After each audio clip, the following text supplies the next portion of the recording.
What's up, everybody? Back with another video. Hopefully you saw the intro video. We have a new to me 350Z on the channel. The 2008 350Z that we picked up with only 48,000 miles, so it's pretty clean.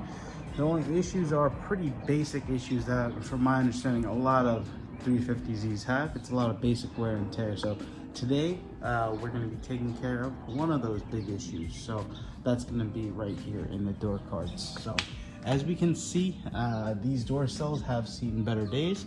We're going to go ahead and take them off today, refinish them, and then should be back to its former glory.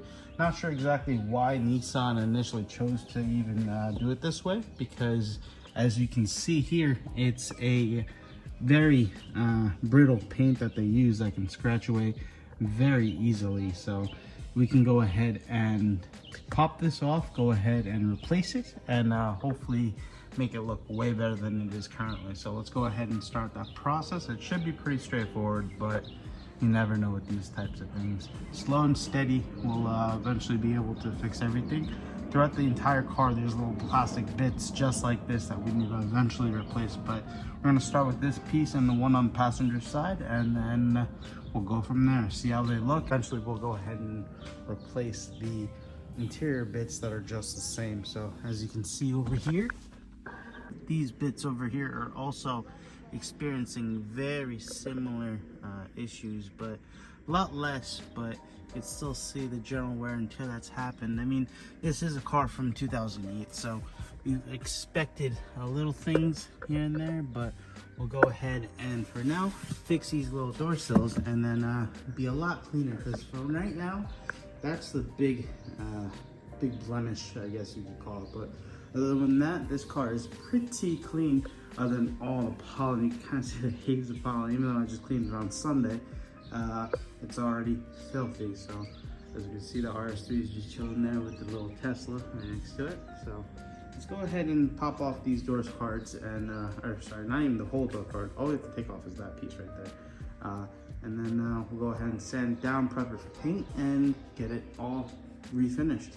So for this section, we're going to be working very slowly. We're going to make sure not to break any of these internal clips. That way we don't have a bigger issue than what we started with. So one of the biggest issues I'm finding right now is these doors are so heavy that if I let it go, it'll literally smack me in the face unless if I stop it. So try to keep our knee up and the door out of my face.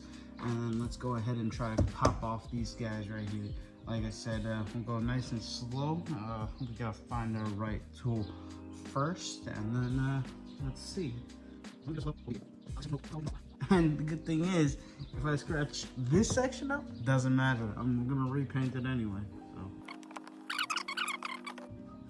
Okay, does it look like I'm broken? No, all right, we're good. And nothing broke. It didn't sound like it liked it very much, but all the clips seem like they're good. So let's go ahead and unplug these cable harnesses, and then we'll go ahead and continue with this install. From my understanding, what everybody says is there's little tabs right here. Hopefully we can zoom in a little bit. Right here, that all we should have to do is push in, and these should pop off. Be able to lift those out. Yep, there it is. You just press this tab, and then you should just be able to lift it off. So the side. I just hit myself in the face a little bit, but that's off. So that's all we really care about. The pins are all good. Retainer clips are all good. So we have this piece off now. At this point, so we can go ahead and take off these all the switches and stuff. So from my understanding, all that really should be will be these little clips that are holding it in from both sides. I watched a video on somebody doing it, and they basically said make sure that you're pressing up over on both sides and just work your way around, and it should be fairly straightforward as long as you apply relatively even pressure throughout the process. Let's see.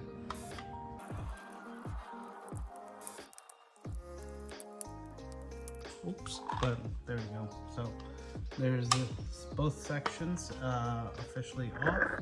We can go ahead and take off the rest of this paint just so we have a solid base to put our new base onto, and then yeah, we'll go from there. Really don't understand why they just didn't use a black plastic like back here for this front section rather than just painting it, because obviously that didn't hold up too well over the stresses of time. Obviously the car gets so hot inside, so over so many heat cycles this paint has decided to fail ultimately. So it's not even one section, it's literally every section. As you can see, a little bit of scratch, and you get a scratch obviously. So let's go ahead and sand off the rest of this stuff, and then get it nice and ready for some paint. Before we do that, we're gonna go ahead and pop off the other side too, just so we can paint both of them at the same time. It's a slightly different process compared to this side, so let's go ahead and jump to that side. All right, so this side should be a little bit different, but overall should be the very similar process as the other side. If anything, it's just as complicated, just as simple. So all that's different on this side is we're going to be using our tools to go ahead and pop off this silver plate here to access some bolts that are holding in this handlebar. So once you remove the handlebar, it's going to be exactly the same as the other side. So let's go ahead and take off this silver piece. So that should be hopefully just as simple as popping it off. So let's go ahead and see what happens. Yeah, very simple. So it's just from the top, you pry up a little bit, and then the entire assembly just comes right off. So let's go ahead and put this to the side, and then let's see what we need to open this up. So looks like we might need some extensions. But yeah, these are pretty far in there. So let's go ahead and see if we have something that'll reach into there, because that's pretty far. That's pretty far. So let's go see if we have anything. All right, so when you got the tool that we need, so it's just, you're gonna need some sort of 10 mil socket to reach in there, and then you're gonna need some sort of extension, just because it's a pretty far way back there to these two. This top one in particular, this one right here is relatively accessible, but you're gonna still need something to extend it, just because that's pretty far back there. So it's a 10 mil bolt that's attaching this top and bottom. So let's go ahead and pop them out.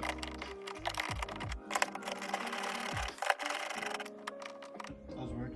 Looks like it might have been threaded up on something, but either way, so we have it. There we go. So this one's the top one, and this is the bottom one. No worries about swapping them, they're exactly the same. So I'm gonna go ahead and pop them into there and there, and then put this to the side for now.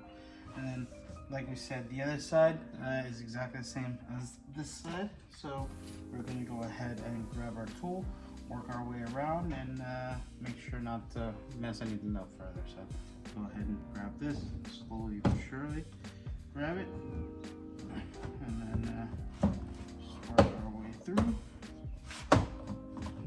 And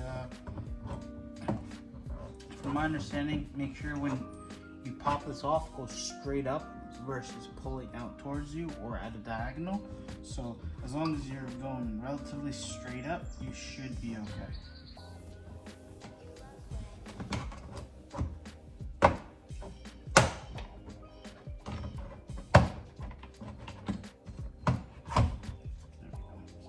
Nice. So looks like we have all our things intact, so no issues there. So let's go ahead and pop off these tabs just like we did the other side. So making a breeze with it through here now that you know how to do it. Really takes just one time. Once you figure it out after one time, your confidence gets built. Make sure you don't get too overconfident, because that's how you have some issues. But for the most part, once you build up the confidence to go through it, you should be able to get it done a lot smoother than before. It's an ideal world, not in the real world. that's free from this. So one thing that we didn't even do is we forgot to pop this off, but not a big deal because we could just leave this just like it was and put that to the side.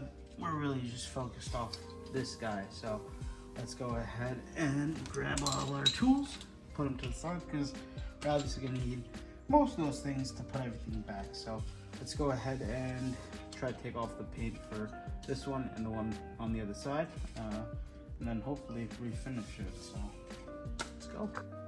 All right, so I have the parts right here. We're gonna go ahead and sand them up real good, get rid of as much of this paint as we possibly can, and then we'll go ahead and repaint it because that's all for this video, I guess. So as we can see that, I'll show you guys right so easily. Well, our methodology here is going to be basically, I'm going to first kind of just scrape away as much paint as I possibly can with something, but our weapons are going to be some isopropyl alcohol, and then we have a whole bunch of stuff. We have some Bougon, hopefully that'll help, and then we have Fantastic glass cleaner, we have some 409 cleaner. So overall, hopefully it's able to strip away all the random nastiness, and then we'll be able to get something, a nice clean coat, a nice clean surface to actually get this paint bonded to. We're gonna take some more alcohol and then just rub a little bit. This is not the best way for sure. It's definitely gonna be a better way to do this, but you can see that worked pretty well just to get that off. Let's see, keep going. Yeah, not that bad. So that's pretty good, but I'm sure if I use like a Brillo pad or something like that, it'll probably come off a lot easier. So that's probably what I'm gonna end up doing. I'm gonna go grab a Brillo pad. All right, so we found a like little scour pad. So we can, oh, look at that, that's instant.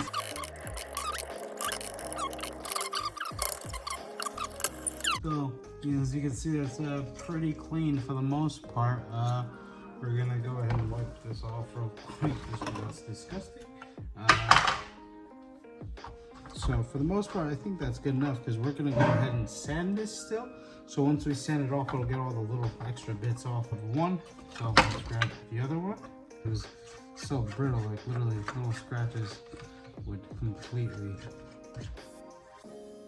mess up the paint. Just look at that. So let's go ahead and cut this out.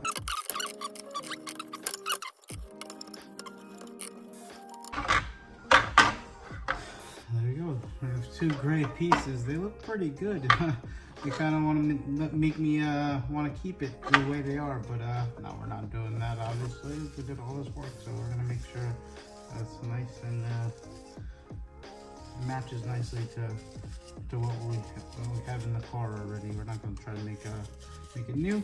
In the future, maybe I've had this thought where I can make it make these body color along with the center console. So we'll take them off again later, and we'll do a similar process to them again, but for right now we're just gonna make them flat black, just how they came from the factory.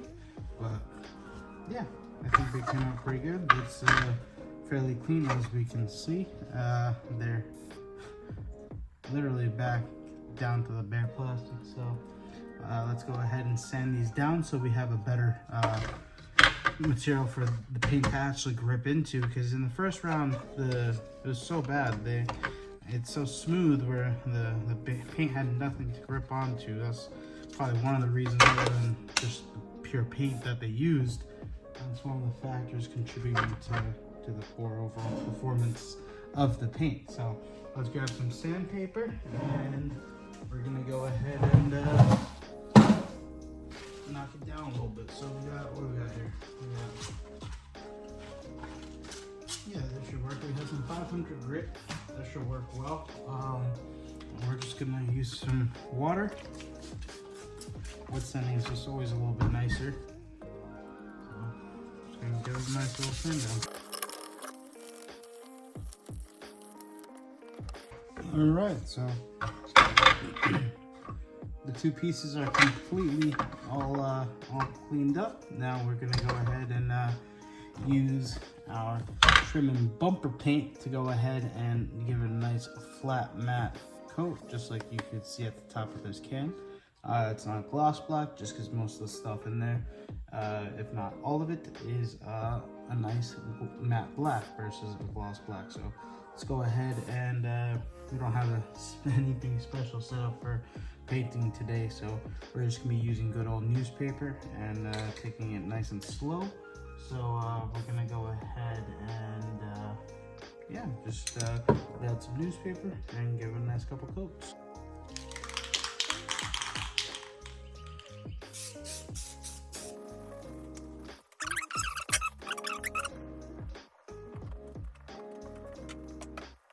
Went ahead and did it's a silly little thing, but the owner before me had was running front license plates, as you should in New Jersey, but we're not gonna probably do that just because it messes up the entire front vibe of this car. So I want to show you what I did.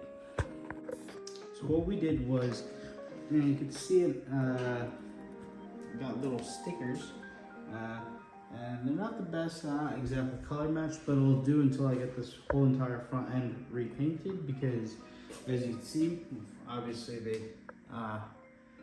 you can see the license plate holes, but along with that we have this extra little hole which looks like it happened because the owner essentially looks like drove into one of those like poles or something like that at a gas station or whatever, and depressed the entire license plate frame in, causing the screw to essentially gouge the car. So we're going to go ahead and fix that, but that'll be after we get the entire front end resprayed, just because it's there are little dings and chips, but we'll get that fixed and taken care of, just so this car is a little bit nicer than we got it. So let's go back to here. As you can see, we're watching paint dry phase. You can still see that's a little tacky. It's still a little bit glossy, but once that is completely dry, it will be basically a flat matte look. So you see some sections are a little bit drier than others. We'll get back to it once it's